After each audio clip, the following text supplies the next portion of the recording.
Good evening, here are tonight's top stories.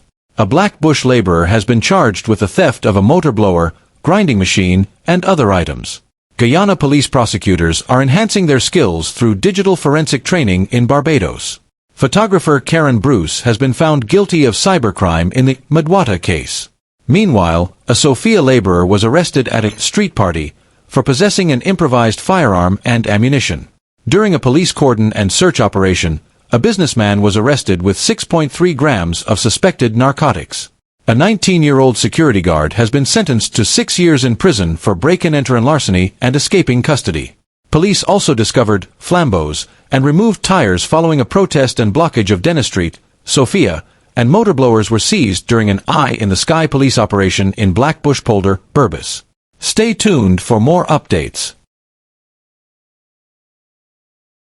Motor blowers seized during eye-in-the-sky police operation in Black Bush Polder, Berbice. Law enforcement officers from Regional Police Division No. 6 conducted a successful operation in the Black Bush Polder area yesterday, leading to the seizure of suspected stolen property and the arrest of 2 individuals. The coordinated effort, dubbed Eye in the Sky and Cordon and Search, was carried out between 10 o'clock and 14:30 HRS in the Johanna North and Mibikuri South areas. The operation was led by Inspector Luknoth, Sergeant Haynes, Sergeant Tyndall, Constable Watson, and several other ranks. During the operation, police discovered 3 motor blowers at the home of a 45-year-old farmer from Mibikuri. The blowers, suspected to be stolen, were seized and are currently lodged at the Mibikuri police station, pending proper identification by the rightful owners. In addition to the seizure of the motor blowers, 2 suspects from Black Bush Polder were arrested for alleged simple larceny. They are currently in custody at the Wim police station, where investigations are ongoing. This operation is part of the police's ongoing efforts to combat crime and ensure the safety and security of the community. The Regional Police Division No. 6 continues to encourage residents to report any suspicious activity as they work together to maintain law and order. Police discover flambos and remove tyres following protest and blockage of Dennis Street, Sophia. Law enforcement officers swiftly responded to a protest and road blockage on Dennis Street, Sophia, yesterday morning, following reports that the disruption was linked to the recent rejection of a proposed teacher salary increase. Upon arrival at the scene, police officers found that the road had been obstructed by approximately 15 tyres, which were reportedly placed there by 3 men on 2 motorcycles. The police pursued the suspects, apprehending one of them, who is currently in custody. Initial investigations suggest that teachers in the area may have paid the men to carry out the act, although this allegation is still under investigation. Further search of the area led to the discovery of 16 flambeau glass bottles and 2 2-gallon bottles containing what appeared to be a flammable substance, suspected to be either gasoline or diesel. The police are continuing their investigations into the incident to determine the full extent of involvement and to prevent any further disruptions.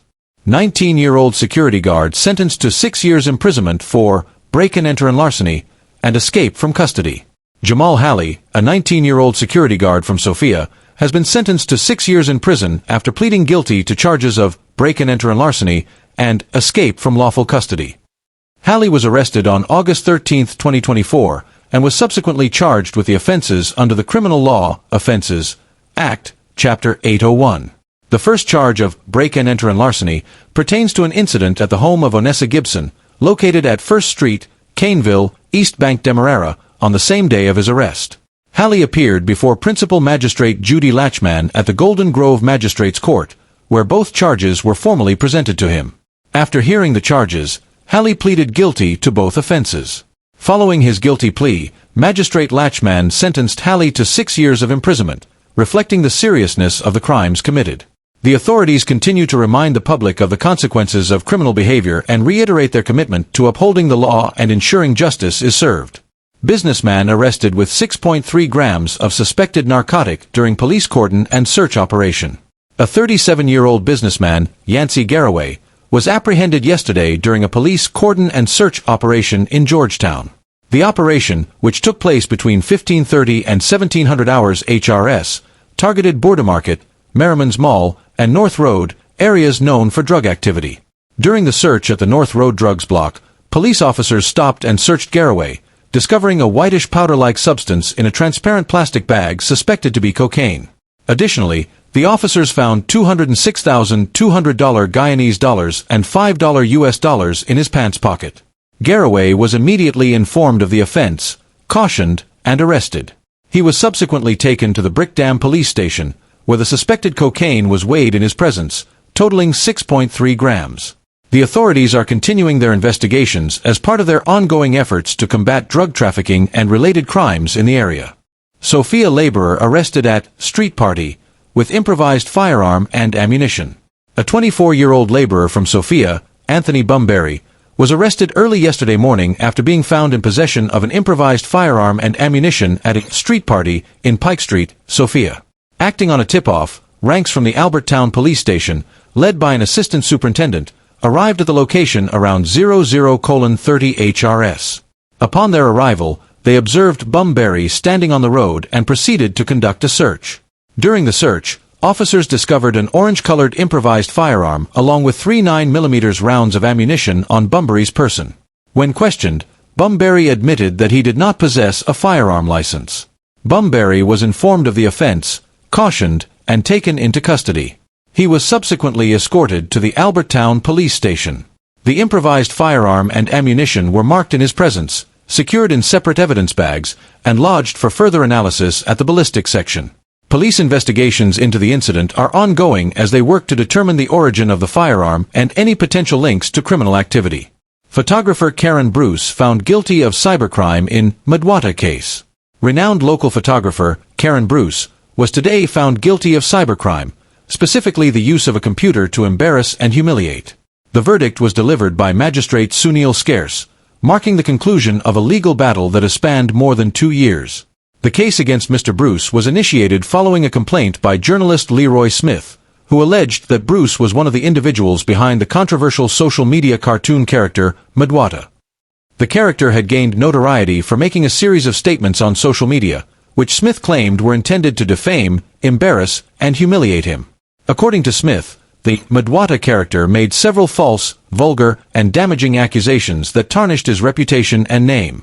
Throughout the trial, Mr. Bruce steadfastly maintained his innocence, asserting that the charges against him were politically motivated. He had expressed frustration over the frequent delays in the proceedings, including the protracted time taken by the magistrate to reach a decision.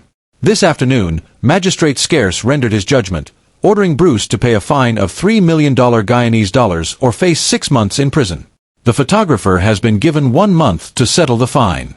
It is anticipated that Mr. Bruce will appeal the decision. Guyana police prosecutors participate in digital forensic training in Barbados. In a significant move to enhance law enforcement capabilities across the Eastern Caribbean, a 1-week digital forensic training for police prosecutors was successfully conducted in Bridgetown, Barbados, from August 12 to 16, 2024. This training, aimed at bolstering digital forensic expertise, attracted participation from several officers across the region, including 4 sergeants from the Guyana Police Force. Representing the Guyana Police Force were Woman Sergeant Miguel, Woman Sergeant Barnes, Sergeant Moore, and Sergeant Lakin. These officers, who serve as prosecutors within the regional division's court superintendent's offices, engaged in comprehensive sessions designed to strengthen their technical skills in the rapidly evolving domain of digital forensics. This initiative is a critical component of the Guyana Police Force's 2022 to 2026 strategic plan, which places a strong emphasis on developing its people. Supported by the United States Embassy, which played a pivotal role in facilitating this training program, the Guyana Police Force continues to prioritize the advancement of its officers' skills. The digital forensic training equips police officers with specialized knowledge essential for navigating the complexities of modern crime. From understanding the nuances of digital evidence to mastering cutting-edge forensic tools and techniques, this training provides officers with the expertise needed to combat cybercrime, investigate digital communications, and bring perpetrators to justice.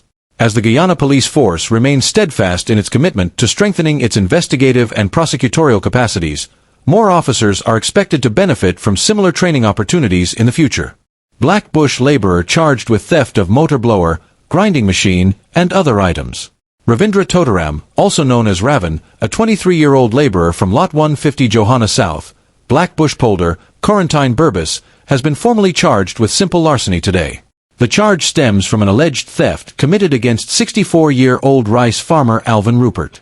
Toteram is accused of stealing a motor blower valued at $120,000, an impact gun valued at $75,000, a grinding machine valued at $20,000, and a Bluetooth radio valued at $5,000. The incident is reported to have taken place between August 12 and 13, 2024, at Rupert's residence in Johanna South, Black Bush Polder. The accused appeared before Magistrate Tuana Hardy at the Wim Magistrates Court, where the charge was read. Toteram was granted $60,000 cash bail, and the case has been adjourned to September 17, 2024.